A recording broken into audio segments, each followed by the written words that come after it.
Hello guys! Nagre-ready kami ni Habi. Aalis kasi siya ngayon, magfi-fishing. Nire-ready ko yung kanyang dadalhin na mga box at saka mga fishing rod niya. Nire-ready ko na po yung dadalhin ni Habi. At saka ito yung may mga light na siyang dala. Ito guys yung fishing rod ni Habi.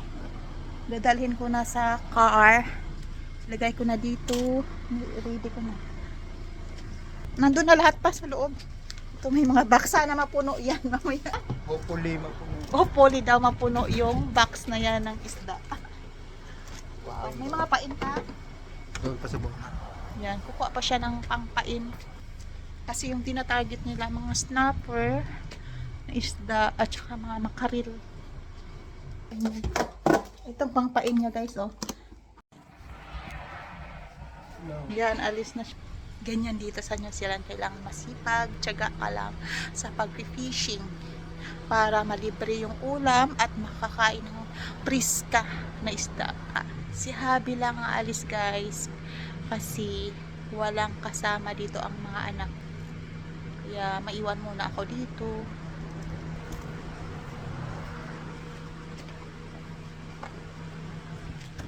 Yan.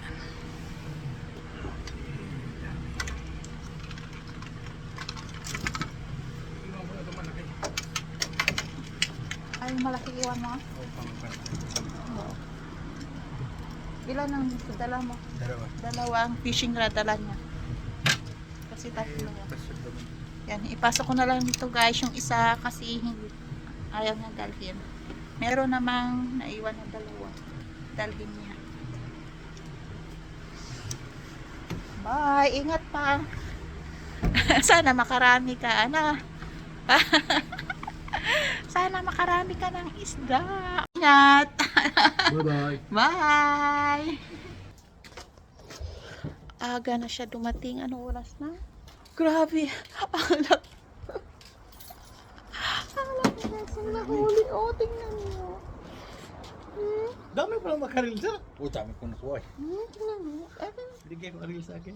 Grabe! Oh! 85. Ilang kilo yan? 85 85. 85. Hindi. 85 cm. 85 cm. Kilo lang sila. Mga 85 cm guys. 8190. Grabe, ang laki. Anong tawag din pa? Kingfish. Kingfish ang tawag dyan. Isama ko nyo yun. Oo, kingfish. Nandito na naman yung may-ari ng farm. Maaga pa. Ayan. Eh po, kilawin. May snapper. Andito. Dami talaga guys. Okay? Hindi mo makaya yan. Hindi ko talaga kaya. Bitbitin ko guys, pero hindi ko makaya. Ang bigat. Tingnan natin.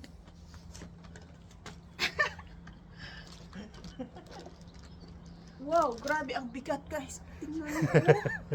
Hala. Grabe ang bigat. Close to guys, grabe. First time ko talaga makakita ng isda ng ganito. Yan. Grabe. Tapos may mga snapper pa. Yan. Pang New Year Ang talaga. bigas pang New Year talaga guys. Grabe. Fish. Oh. Yan. Tingnan niyo oh. Grabe, ang dami pa. O, tingnan mo. Itutok mo dyan. May mga makarel, at saka Diyan. kaway. Lumiit yung mga kabangot. Grabe, oh. Hindi, oh. Ano nga, oh. Lagpas sa... Lagpas sa cooler. Tingnan nyo, guys. Lagpas sa cooler. Yan. Grabe, ang laki. Dalawa sana to. Putol lang yun, naputol eh. Putol yung ano, nylon. Okay. Kauwi lang ni Habi. Tingnan mo. Kagising ko lang talaga. Umabot ng inintay ko siya mga 5. Wala talaga siya. Hindi ko rin siya makontak kasi nga nasa laot siya. Ay, grabe talaga guys. Oh, ang laki. Dalawa sana yan. Tapos, Naputol. Di ba nahuli? Oo. Nahuli, tapos nilagay uli. oo. Pagkalagay uli, yung kumbaga umunat na yung nylon, tapos nag-grab uli ng isa. Oo. Pag-grab uli sa putol. Laki nun kasi ganun din kalaki. Oh, dalawa ka na yan. Oo. Naputol yung fishing rod. Hindi, yung nylon. Nylon mismo ang naputol, guys. Magkape muna si Happy. Ang makarel, guys, daingin ni Happy. Yan. Ganito gumawa ng daing. Yan, dalawa sila niyan. Nakahuli, guys. Ano napunta? Nabalaho pa Nabalaho pa Na kami. ano yung boat nyo? Siya nag-drive. Tapos nabalaho. Napunta kami sa Mabang. Oo. Nahirapan kayo kumuha niyan? Oo, hirap talaga yan. Hirap Kasi talaga, laki nito eh. yun talagang abangan mo. Ano lang, kumakain sila minsan naman. Mm. Dalawa yan eh. Buhay yung pinipili niya. Pero kahit kung ganito talaga kunin namin, dami talaga, parang Oh. pispan. Wow. Ah, grabe. Kahit pero inapawag kaso lang, ang ano talaga namin, malaki ang ano kasi Target itong- talaga namin, kingfish Yung talaga. buwan na ito kasi lumalabas yan sila, December. December talaga yung labasan. Wala nang iba, December. Wow. sila lumalabas. Grabe. Namasko yata yan. Nahirapan talaga sila, guys, sa pagkuha ng kingfish daw. Yan ang pinapain nila, guys, sa kingfish. Malaki din. Matambakang ito. Yung ginawa sa Matambaka, Dinas, ano, di ba? Sa Dinas, mga walang tulog pa yan, yan, guys. maganda yan. Yung kaway. Kilawin, no? Masarap yan. Grabe talaga, guys. Kapag may sipag at tiyaga ka talaga. 85 cm. 85 Pero cm. pag 73 ang ano dyan, kay bawal man, kuha ka ng mas 60, 65. At 75 lang yung minimum yan. Ibalik mo talaga yan kung makahuli ka ng ano lang, wala siya sa roll sa New Zealand. ECM. 80 cm. Okay. Pero hanggang 75 Dapat lang siya. ang pinaka minimum lang 75. Okay. Undersize sa below 75 hindi mo na pwede balik. Balik mo. Sayang bro sa atin yan, wala yan. Oo. Sa yung dalawang malaki eh. Ayan. Ayan, masasimula. Tingnan nyo, guys. Yan, idaing. Yan. May pandaing na. Ito. May pangdaing din kami. Ito pwede rin to sa bawan yung makarel. Yan. Snapper.